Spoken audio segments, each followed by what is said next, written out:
Baik, sambil menanti kami akan kembali bersama Bang Patra dan Mas Aan terkait dengan pemeriksaan Hasto Kristianto sebagai saksi dalam kasus Harun Masiku.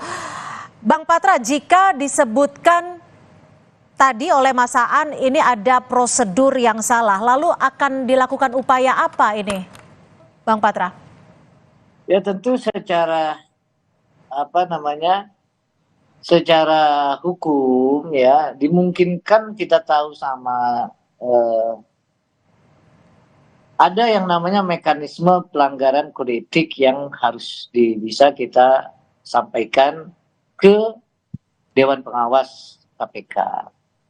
Nah, kalau nanti tim merasa perlu mengajukan pra peradilan terkait dengan penyitaan, tentu kita akan ajukan pra peradilan. Gitu, Pak. Tadi diperiksanya berapa jam dan apa saja yang diperiksa, Bang Patra? Seperti Pak Hasto tadi sampaikan di gedung KPK, belum sama sekali masuk ke soal apa yang menjadi isi dari pertanyaan. Ya, beliau menyampaikan itu sebenarnya hanya kira-kira 1 jam atau 1,5 jam. Tetapi baru keluar 4 jam karena ditinggal oleh penyidiknya, biarkan sendiri ya di ruang yang ber-AC dingin, sangat dingin, sampai Pak Hasto beliau bilang bahwa sempat 3 kali ke toilet karena buang air. Jadi nggak ada pemeriksaan sebenarnya. Oke, Mas Aan, kalau dilihat dari rentetan atau dari timeline terkait dengan kasus Harun Masiku, ini kan sebenarnya sudah menjadi pokok pembahasan 3 tahun lalu, dan 3 tahun berselang Pak Hasto kembali diperiksa. Apakah ada unsur-unsur lain untuk mengungkap kasus ini? Apakah ada kaitannya dengan unsur politik atau seperti apa Anda membacanya? Iya, memang background politik itu seringkali mewarnai penegakan hukum kita, ya, walaupun itu sebenarnya kita sesalkan, seharusnya tidak seperti itu. Satu hal yang menjadi publik bertanya itu adalah kenapa ini lama sekali 3 tahun dan baru kemudian mau dilakukan penegakan hukum lagi setelah ramai pilpres misalnya. Atau publik melihat Pak Hasto ini sangat vokal ya ketika menanggapi hasil pilpres. Nah, sehingga bisa saja kemudian publik mengkaitkan ya posisi ini dengan Pak Hasto. Apalagi ini sekarang lagi dikebut lah tanda kutip begitu.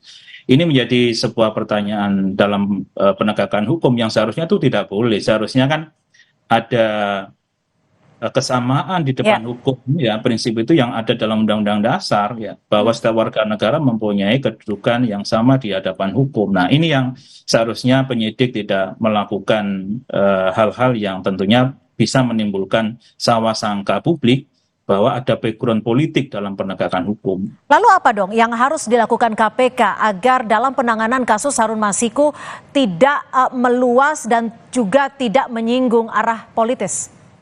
Ya, saya lihat fokusnya KPK kan ada 2. Satu adalah terkait dengan kasus korupsinya, suap menyuap itu. Yang kedua adalah terkait dengan kasus buronnya Harun Masiku. Nah, kalau soal kasus korupsi seharusnya kan bisa terus jalan gitu ya. Tanpa kehadiran Harun pun, ini kan yang disasar adalah Pak Hasto. Dasar Pak Hasto kan ada, selama ini ada kan begitu. Ya kalau misalnya memang benar-benar mau ditegakkan proses hukumnya, seharusnya 3 tahun yang lalu pun Pak Hasto diperiksa. Kan begitu, tidak harus nunggu pilpres dan sebagainya begitu. Nah, kalau soal pelariannya, ini kan soal berikutnya begitu ya, yang memang seharusnya itu diperiksa sepanjang 3 tahun ini. Jadi dengan ada timing lah tanda kutip ya dalam penegakan kasus ini kan menjadi jeratan ya yang kemudian itu mengakibatkan bahwa orang berasumsi bahwasanya ada pesan lain yang ingin disampaikan penyidik, bukan pesan penegakan hukum, tapi ada pesan lain yang mau disampaikan. Jadi ini yang menurut saya tidak baik dalam penegakan hukum kita. Bang Patra, ini kan nama Pak Hasto sempat disebut di sidang Harun Masiku.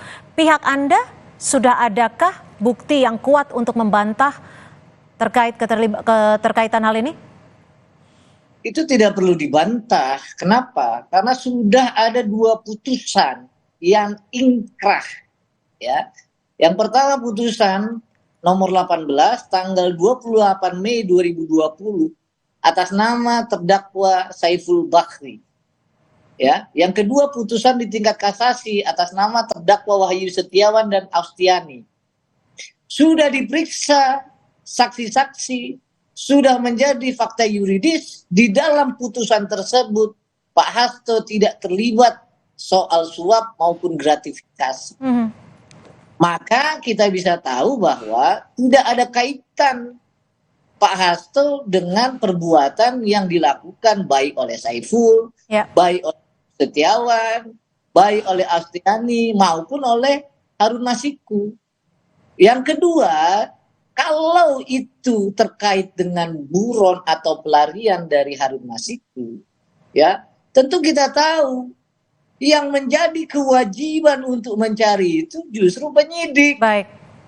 Yang punya alat untuk bisa menangkap itu penyidik.